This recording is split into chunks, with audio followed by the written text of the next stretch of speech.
Então pecou e escondeu. Adão e Eva se esconderam de Deus e depois, quando Deus chega a eles ficam jogando a culpa um no outro. Davi, a semelhança de Adão e Eva, se escondeu também, como se pudesse se esconder de Deus. E quando Deus o confronta, Davi teve uma reação melhor do que a de Adão e Eva, né? Ele confessou que realmente pecou, não jogou a culpa em Batseba, nem nos seus empregados, nem em ninguém. Ele assumiu: eu pequei realmente, eu mereço morrer mesmo. Esse é o verdadeiro confessor diante de Deus. Então veja bem que às vezes a pessoa, por 5 minutos às vezes de prazer, ele joga toda a sua vida fora, joga até seu ministério fora, joga até sua família fora, por causa de 5 minutos.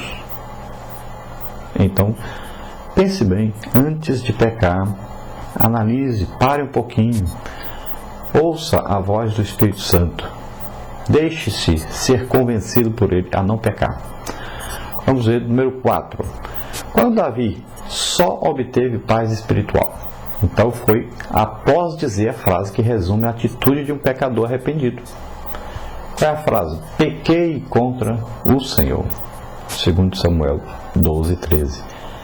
Então, quando ele assume este pecado diante do profeta Natã, que estava ali representando Deus, ele está reconhecendo que é pecador, que merece morrer.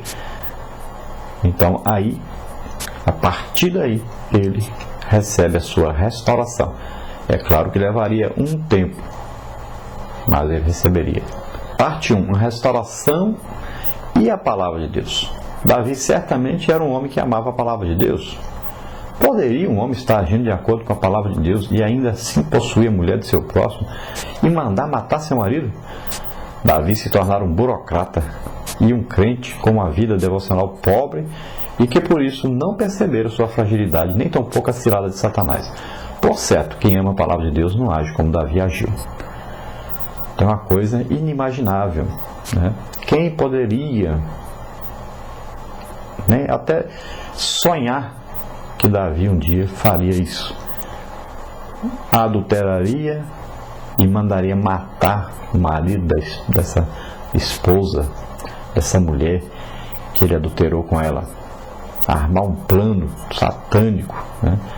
Ninguém imaginaria isso. É claro que o adultério todo mundo poderia imaginar, porque Davi já era um homem acostumado a muitas mulheres e foi a sua vida toda, e até depois o seu filho, né, Salomão, todo mundo sabe, além das suas esposas legítimas, teve 1000 concubinas. Então, era uma prática de reis que eram idólatras, e não que Deus desejasse, ou que Deus permitisse, ou que Deus gostasse, nada disso. Era realmente um pecado. Mas Davi, sempre durante a sua vida, cometeu esse pecado. Então todo mundo poderia esperar isso de Davi, mas não que ele matasse o marido de uma mulher, né? Ele poderia escolher as virgens de Israel todas se ele quisesse, mas não tomar uma mulher casada e ainda matar o seu marido porque essa mulher ficou grávida. E ele não conseguiu jogar aí a responsabilidade dessa gravidez sobre o marido de Batseba, porque ele veio da guerra, mas não dormiu com sua esposa e voltou para a guerra. Então Davi mandou carta através dele próprio para que Joabe, seu general, o colocasse na frente da batalha e assim ele fosse morto. Então por que Davi fez isso? Porque ele se tornara apenas um político burocrata, não estava nem indo para a guerra mais, não estava mais adorando a Deus, não estava mais se dedicando à intimidade com Deus, se achava já grande e caiu na cilada de Satanás. É uma coisa sem a pessoa perceber. Ele vai deixando a leitura bíblica, vai deixando a oração, vai deixando a casa do Senhor. De repente ele está fazendo coisas terríveis. Então tomemos cuidado com isso. Sempre dediquemos a nossa vida, nosso tempo livre à palavra de Deus, à oração, à busca da intimidade com o Senhor. Número 6. O que tem poder para lançar luz em nossas densas trevas? Então, a palavra de Deus, ela penetra, né? A palavra de Deus é capaz de penetrar aí entre juntas e medulas, é capaz de discernir até os nossos pensamentos e intenções.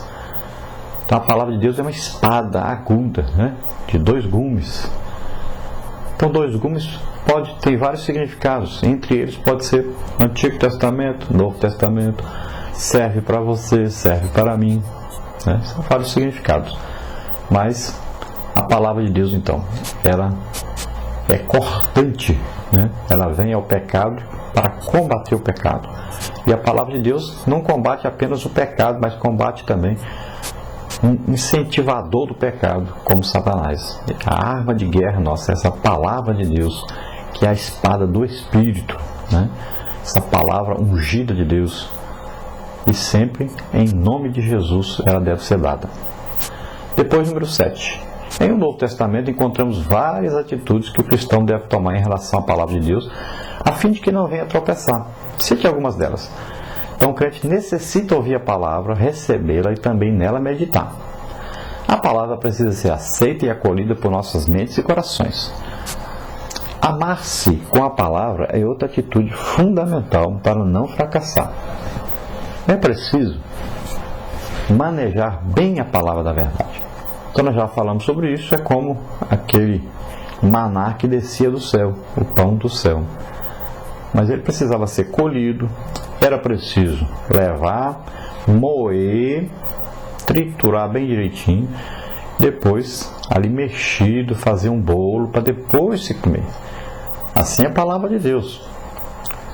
Ela está lá, a Bíblia está lá. Você precisa pegar essa Bíblia, precisa ler a Bíblia, precisa ler alto, não é baixo, e nem com pensamento, porque a fé vem pelo ouvir, e o ouvir pela palavra de Deus.